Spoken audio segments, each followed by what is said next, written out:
Eto, lamang na si dating Pangulong Duterte.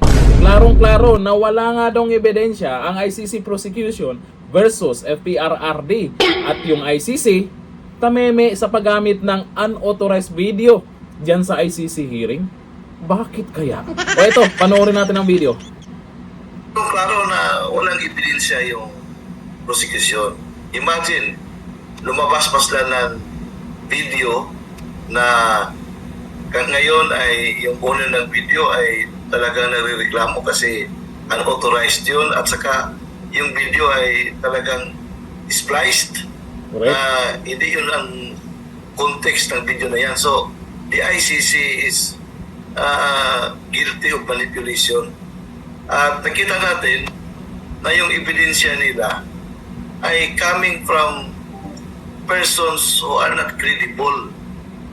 Because evidence to be believed must not be only credible, but it comes from a credible source. So paano maging credible yung mga self-confessed criminals? So by that alone, talagang reasonably na yung ebidensya nila. Sa atin pa lang dito yan. Yung credibility pa lang ay zero na. Okay sana yan kung yung may-ari ng video ang nagbigay doon sa kanila.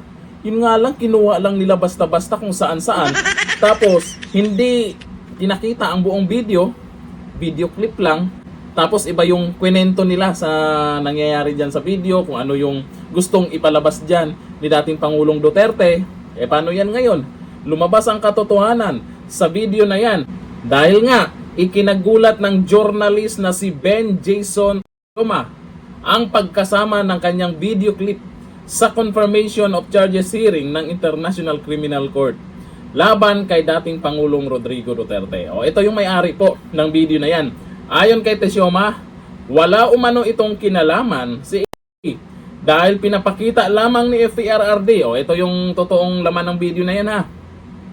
Ipinapakita lamang ni FPRRD na nooy alkalde ng Davao City ang kalidad ng mga bagong high-tech CCTV sa lungsod, kung saan kitang-kita rin sa footage ang dalawang suspect sa at ang naging reaksyon ng mga tao sa insidente.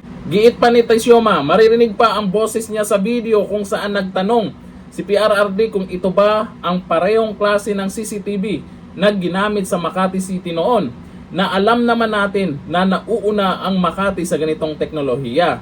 Anya, doon mo makikita kung paano ginamit ng ICC ang twist para si PRRD. Nilinaw ni Tesioma na handa siyang panindigan ang kanyang mga claims at magsumite ng affidavit kung kinakailangan. Dagdag pa niya, bilang isang Dabawenyo, maliit na bagay lang ito para tulungan si Duterte, na marami na ring naitulong sa mga Dabawenyo. Tama, buti nagsalita itong may-ari ng video. Ngayon, pahiya sila. Kasi nung lumabas yan sa ICC hearing, daming mga nagsasabi na ayan na, bandang uli. Hindi pala sa kanila yung video. Kinuha lang kung saan-saan. Tapos hindi pinakita lahat. Siyempre Bisaya, hindi naman maintindihan diyan sa ICC. Kwento lang nila kung ano yung laman ng video. Pero ito ang nakapagtataka. Diyan sa Net25 News, ang sabi dito, tumangging magbigay ng komento ang ICC Office of the Prosecutor matapos ang umano'y unauthorized na paggamit ng video bilang ebidensya para sa prosecution's presentation sa naging confirmation of charges ni dating Pangulong Rodrigo Duterte sa International Criminal Court. Kasi wala silang masabi. Nabuking yung inilabas nilang video. Ano pang ipapaliwanag nila dyan? Kaya malamang tahimik muna. Napahiya di ba? Hindi naman nila pwedeng sabihin na sa kanila yung video kasi yung may-ari mismo nagrereklamo kasi gumagawa-gawa sila ng kwento kung ano yung laman ng video na yan para lamang gagawin nilang ebidensya daw. Ngayon, paano yan? Naglabas ng saloobin sa social media ang Davao-based journalist na si Ben Tesioma at may-ari ng nasabing video. Nangihingi na rin siya ng public apology mula sa ICC matapos gamitin ang video na walang authorization sa ICC prosecutor Julian Nichols.